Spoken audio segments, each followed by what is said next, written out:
Монгол Ардын үлгэр өвгөн бар 2.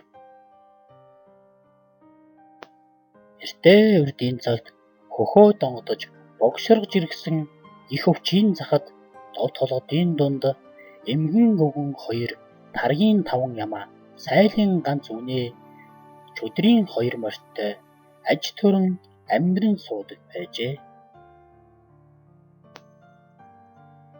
Нэгэн өдөр өвгөн ой хөвч ууландаа ангөрөө хийж явлаа.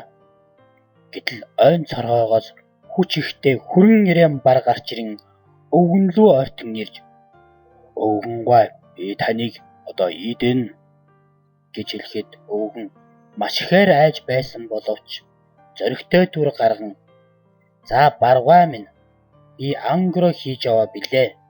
Таныг ч гэсэн агнаж идмээр байна" гэтэл бар "За тэгвэл хоёулаа хүчээн үзье. Хэн хүчтэй нь нөгөөхөө идье" гэж хэлэхэд өвгөн "За бололгүй яах вэ баргуй минь. Тэгвэл хоёулаа маргааш ургахын улаан нарнаар яг энэ газартаа уулзаад чулуунаас шүүс гаргатал атгая" гэвэл бар зөвшөөрөн маргааш уулзахаар хоёр тишээ салан одов. Өвгөн гэртээ ирж эмгэндээ болсон бүх явдлыг нэгд нэгэнгүй ярьлаа. Эмгэн нь "Өвгөн минь тэгвэл маргааш хайрах чулуун дотор өндөг хийгээд атгаж орхи" гэж хэлжээ. Маргааш нь өвгөн бар 2 нөгөө тэмдэгт газраа уулзаад өвгөн хайрах чулуутай өндөгний шүүсийг гоочтол атгаж гин. Бар хичнээн чулууг үрдэл атгасан боловч ямар ч шүүс гарсангүй. Ингээд бар өвгөнтэй ахиж хүчээн үзэхээр болж "Өвгөнгөө маргааш өглөө ургахын улаан нарнаар уулын модыг хугацгүй" гэж хэлжээ.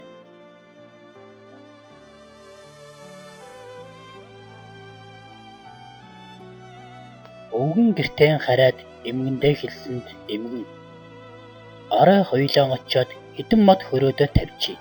Маргааш өглөө очиод хөрөөцөн модоо түлхээд хуулж орхи" гэж зааж өгч гин. Тэгээд маргааш өглөө нь ахин хүчээ үзэх болж уулын модыг унгаж гарчээ. Өвгөний түлхсэн мод тэв тэгшин харин барын алгадсан мод салбархай байв. Бар өвгөнийг идэхээс айж гэртээ урлаа. Өвгөн ч яах ч аргагүй болж барынд очлоо. Бар хоол цай хийж өгч оройн мундах болж өвгөн маш ихэд айн айж хөвтлээ. Тэгтэл бар сэлмэн билүүдэж байгаад гараад явлаа гин. Өвгөн тэгэх хооронд нь барын гэрт байсан уурыг авч толгойдоо уулж хөвтөв. Бар гаднаас орж ирээд өвгөний толгойг чавчтал сүхэн хугарсан тул бар үхтлэн аж цэмхэн орлогон очиж унтав. Барыг унтсан хойно өвгөн босоод нөгөө уураа байсан байранд нь тавьжээ. Өвгөн босоод хэлсэн нь "Миний толгой дээр өчигдөр нэг юм тас хийсэн. Яасан бол доо" гэд толгоогоо майжив. Бар хэлсэн нь "Би өчигдөр таныг идэх гэсэн чинь чадсангүй. Чи чадaltaй хүү юм аа" гэжээ. Ингээд бар цайгаа чанах гээд өвгөнийг усанд явуулав. Өвгөн бодсон нь усгүй ховинг арай гэж дааж байгаа юм чинь устай ховинг бол бүрч даахгүй нь ойлгомжтой боллоо. Яадаг юм билээ гэд хэсэг бодцоо. Бодсоор нэгэн арга олж худгийг нь тойруулан ухаж эхлэв. Гэтэл бар түүнийг харж "Та чинь яаж байна аа?" гэж асуув. Өвгөн "Нэг мөсөн ухаад авааччихөө. Зөөж явах гэж олон дахин ажил болно. Танд амар шүү дээ" гэж хэлв. Бар сандарч "Худгийг ухвал би хадаж үхнэ" гэд устай хувингаа аваад явлаа.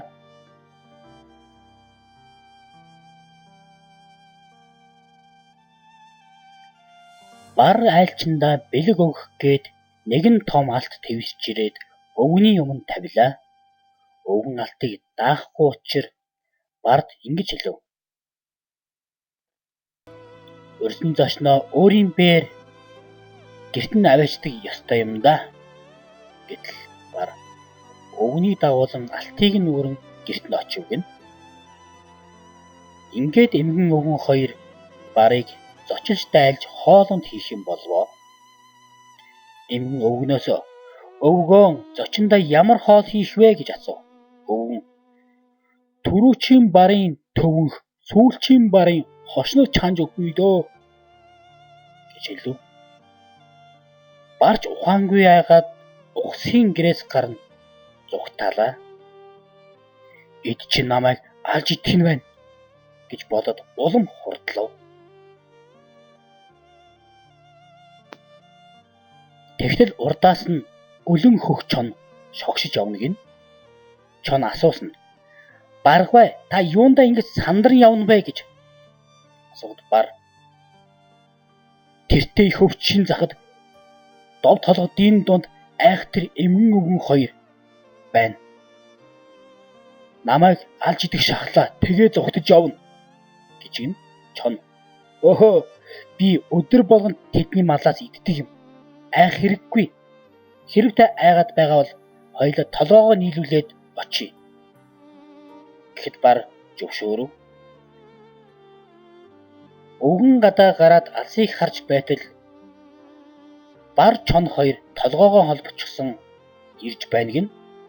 Өвгөн чанга дуугаар өлөн хөх чон чи надад нэг барын өртөө байсан ашгүй тэрийгэ авчирлаа гэж асуухад бар айсандаа ааха чи бас намайг залдиж өвгөн эмгэн хоёрт идүүлнэ гинэ гэд эргэн хараад хум гэж зүгтв гин.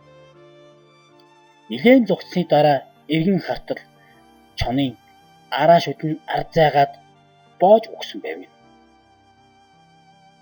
Ийхүү өвгөн эмгэн хоёр дайснаа дараад амар сайхандаа жаргажээ.